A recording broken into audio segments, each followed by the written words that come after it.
السلام عليكم ورحمة الله وبركاته. اليوم بتاريخ 5/7/2024.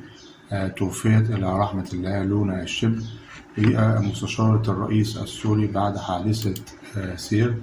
لونا الشبل تعرضت إلى حادث سير، وبعد صدمها بسيارة وكانت مجهزة بدعامة حديدية في المقدمة، مما أدى إلى تعرضها إلى نزيف دماغي حاد جدا.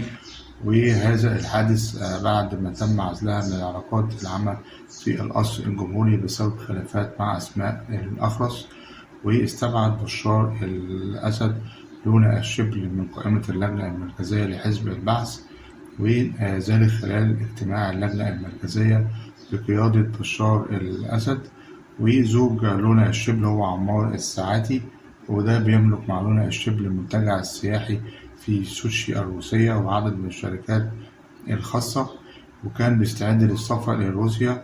وبعد كده زوجته كانت تلحقه، تم توقيفه بالمطار وتم إبلاغه إن هو ممنوع من السفر. وفي نفس الفترة إن حصلت الحادثة بتاعت لونا الشبل بالسيارة. وطبعا اليوم يعني خروج السيدة لونا الشبل كانت بعناية مركزة، لكن بعديها بيوم واحد، يعني امبارح كانت خرجت من العناية المركزة، لكن النهاردة هي توفيت إلى رحمة الله. وربنا يرحمها ويرحم أمواتنا جميعا يا رب العالمين.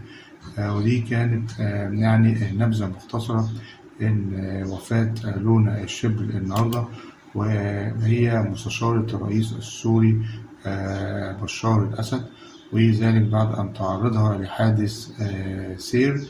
وندعو بالرحمة لجميع أمواتنا وأموات المسلمين يا رب العالمين. دي كانت نبذة مختصرة عن وفاة لونا الشبل مستشارة الرئيس السوري بشار الأسد، وذلك بعد حادثة السير. أشوف حضراتكم على ألف خير، والسلام عليكم ورحمة الله وبركاته.